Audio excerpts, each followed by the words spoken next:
शर्मा जी क्या कहना चाहेंगे इस खबर पे? कई चैनलों पे ये खबर चल रही है, 17 साल का लड़का है जो उत्सुकतावश गांव से जब शहर में आता है तब ये वीडियो बनाता है, लेकिन अब उसको कर लिया गया है और उसके पिता रिटायर्ड फौजी भी हैं। जी।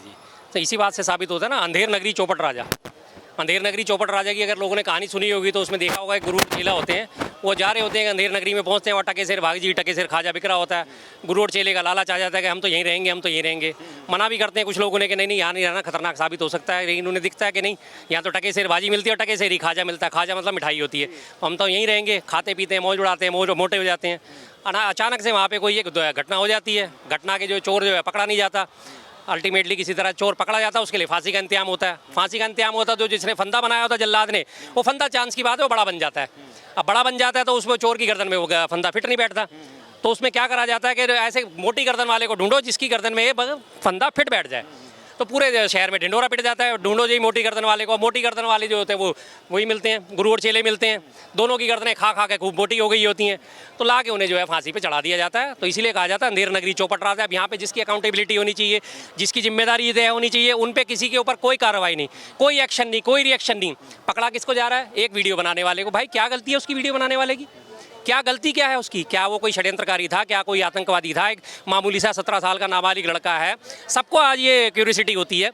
हमारा जो IGI एयरपोर्ट है, वहाँ से जब निकलते हैं लोग, हाईवे पे से निकलते हैं, अक्सर लोग अपनी गाड़ियाँ रोक के खड़े हो जाते हैं, बच्चों को दिखाते हैं, प्लेन टेक ऑफ हो रहा है, लैंड हो रहे होते हैं। नज़दीक से प्लेन देखने की जिन लोगों ने कभी प्लेन नहीं देखा या प्लेन में चढ़ने का सौभाग्य उन्हें नहीं मिलता, आज भी हमारे देश में प्लेन में चढ़ना एक बहुत बड़ा सौभाग्य माना जाता है।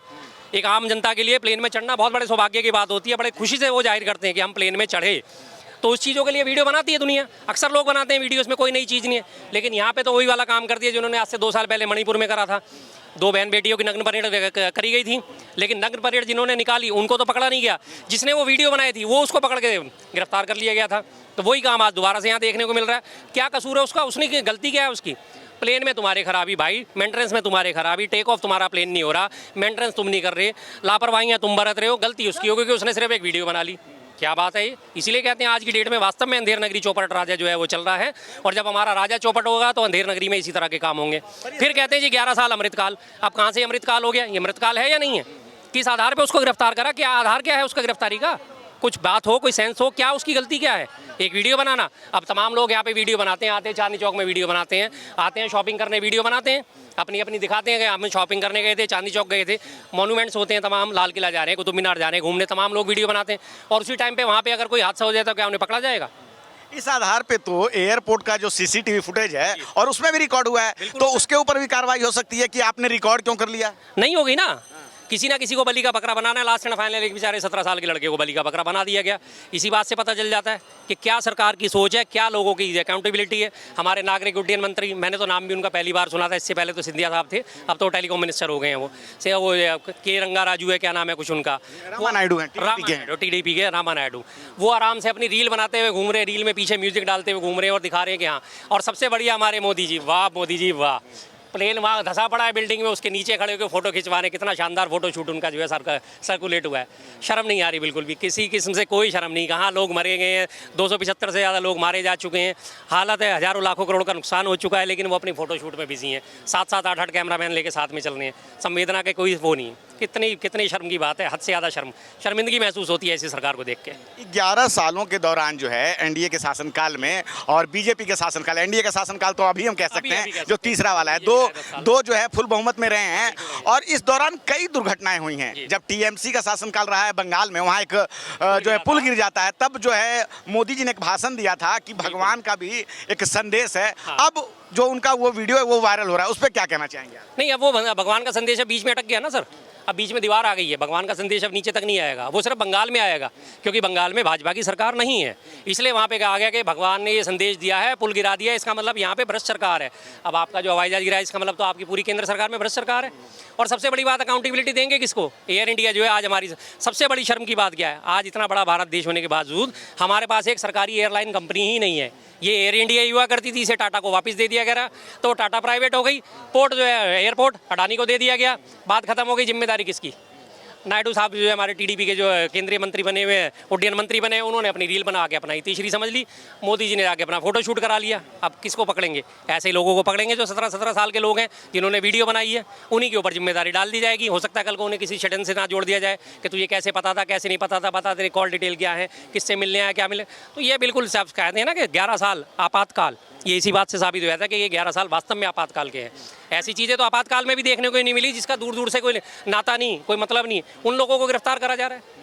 तो ये सरकार की कार्यशैली पर आप क्या कहेंगे? कौन सी काम करने की शैली है जिसमें कि ना ही कोई मंत्री जिम्मेवारी ले रहा है, ना ही कोई अफसर जिम्मेवारी ले रहा है, ना ही टाटा का कोई कर्मचारी जो है जिम्मेवारी ले रहा है, ना ही बोइंग कंपनी पे कोई कार्रवाई हुई है, ना ही जो है एक जांच बिठा दी गई है। और अगर बात करें ऐसी दुर्घटनाओं का तो लंबा इतिहास रहा है भारत में। कभी भी जब दुर्घटना हुई है तो नैतिकता के आधार पर लाल बहादुर शास्त्री और तमाम नेताओं ने इस्तीफा दिए, लेकिन इस सरकार में ऐसा कुछ नहीं हुआ। और मात्र 17 साल का लड़का है जो कि उत्सुकतावश एक तरह का वीडियो बनाता है गाँव में दिखाने के लिए। वही चीज़ है ना, इसीलिए मैं कह रहा हूँ ना, यहाँ जो बार बार इसको प्रचारित कराया जाता है 11 साल अमृतकाल। अमृतकाल नहीं है, ये मृतकाल है। इससे ज़्यादा अमृतकाल और कैसा होगा कि 17 साल के नाबालिग लड़के को वीडियो बनाने पे गिरफ्तार करा जा रहा है। क्या साइंस सिखाता है? क्या ये हमारा संदेश जाएगा विश्व पटल पे? क्या हमारे यहाँ से क्या जाएगी? गलती आप लोगों की, गिरफ्तार करा जा रहा है जिसका कोई लेना देना नहीं है, दूर दूर तक लेना देना नहीं है, उसे गिरफ्तार करके। मैंने पहले ये भी बातें शुरुआत करी थी ना, बात की कि अंधेर नगरी चौपट राजा। फिर से इसी बात को कहता हूँ कि इसी बात से साबित होता है कितनी बड़ी अंधेर नगरी चौपट राजा है। और रही बात नैतिकता की, तो बेशर्म जनता पार्टी में इसकी उम्मीद करना सबसे बड़ी बेवकूफ़ी है। बेशर्म जनता पार्टी मैं इसको इसीलिए नहीं कहता क्योंकि वास्तव में ये बेशर्म जनता पार्टी है। कोई अकाउंटेबिलिटी नहीं, कोई जिम्मेदारी नहीं, कोई नैतिकता नहीं, कहीं कोई संवेदना के स्वर नहीं है। आराम से सब लोग अपनी रील बनाने में मस्त है, व्यस्त हैं। 2 या 3 दिन अभी ये मुद्दा चलेगा, 2 या 3 दिन बाद इस देश में कुछ ना कुछ घटनाएं होती रहती हैं। कोई एक नई घटना फिर से हो जाएगी, उसमें लोगों का ध्यान फिर चला जाएगा और लोग इस घटना को भी भूल जाएंगे। तो ये कोई नई चीज़ नहीं है। अमृतकाल चल रहा है कहने के लिए अमृतकाल है, बीजेपी के हिसाब से अमृतकाल है, लेकिन वास्तविक तौर पे मृतकाल चल रहा है बिल्कुल। जहाँ संवेदनाएं बिल्कुल मृत हैं, जहाँ जिम्मेदारी बिल्कुल मृत है, जहाँ सहिष्णुता बिल्कुल मृत है, जहाँ अकाउंटेबिलिटी जिसे कहा जाता है, क्रेडिबिलिटी के लिए पूरा अमृतकाल है।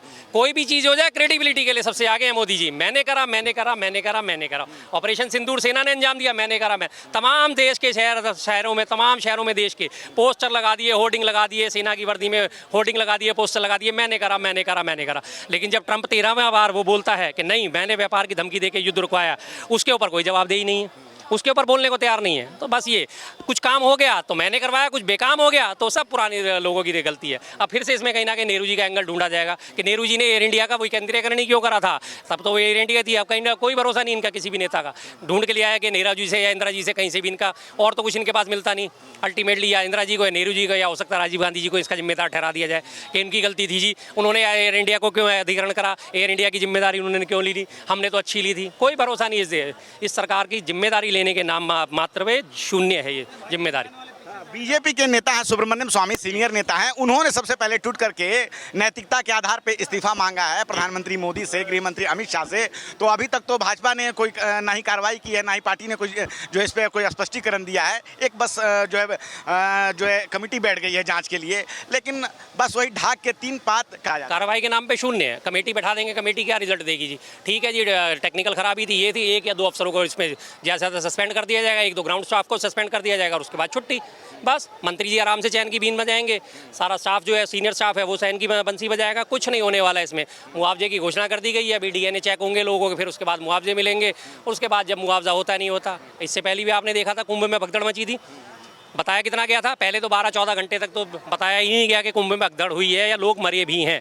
लास्ट एंड फाइनल जब मामला खूब खुला तब जाके बताया गया कि 32 लोग मारे गए हैं। अब जाके बीबीसी की रिपोर्ट आ रही है, वो बता रही है कि 87 लोग मारे गए हैं। 32 के बाद जो लोगों को 5-5 लाख 82 लोग मारे गए हैं और बाद में 32 के आंकड़ा दिया गया था, 32 से 82 सीधा 50 लोगों को जो है 5-5 लाख रुपए का मुआवजा जाके और उसने दिया है पुलिस वालों ने कि आप ये 5 लाख रुपए रखो, आप इस बात को ऊपर नहीं खोलोगे कि हमारा कोई मृत हुआ है इस कुंभ के हादसे में। तो वही काम है लीपा पोती, इस पर तो खैर नहीं हो सकेगी क्योंकि जो चढ़ने वाले पैसेंजर होते हैं सबके रिकॉर्ड होते हैं, बोर्डिंग टिकट होते हैं, बोर्डिंग पास होते हैं, सारी डिटेल उसमें फीडअप होती है। तो यहाँ तो खैर ये लोग नहीं कर पाएंगे कुछ भी। तो लेकिन कहीं ना कहीं बस वही है कि नीचे 2-4 ग्राउंड स्टाफ जो होगा, 2-4 टेक्नीशियन होंगे, छोटे छोटे जो है प्यादे बेचारे, उनकी बलि चढ़ा दी जाएगी और जो टॉप लीडरशिप है और जो टॉप लेवल के अफसर हैं उनके साथ कुछ नहीं होने वाला। क्रेडिट तो सरकार लेगी, लेकिन जिम्मेवारी अगर कोई दुर्घटना होती है कोई नहीं लेगा। क्रेडिट पूरा लेगी, लेकिन जिम्मेदारी से बिल्कुल मतलब ही नहीं। जिम्मेदारी अगर लेनी होती तो अभी उड़ीसा में इससे 2 साल पहले बालासोर में दुर्घटना हुई थी, तब भी 300 लोग मारे गए थे। क्या रेल मंत्री ने जिम्मेदारी ली? उसके बाद कितने सारे और दुर्घटनाएं हुई, रेल दुर्घटनाएं लगातार। अश्विनी वैष्णव ने एक भी जिम्मेदारी ली। और सबसे बड़ी बात अभी ताज़ा देखिए, सेना की इतना सम्मान करने की बात ये सरकार करती है। सेना का हम सम्मान करते हैं जी, सेना का सम्मान सर्वोच्च है, सर्वोपरि है। और अभी जो हमारे यहाँ यात्रा के लिए 1200 लोगों की जो ड्यूटी लगाई गई, बीएसएफ के जवानों के लिए उनकी ट्रेन कैसी दी गई? कितनी खचाड़ा, कितनी खटारा ट्रेन, जिसमें एसी भी नहीं था, और वहाँ से वो जा रहे थे 1200 बीएसएफ के जवान।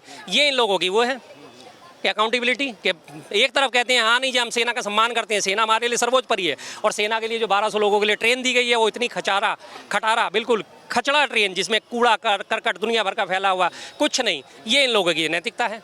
किस तरह से बात करी जाए इन लोगों से?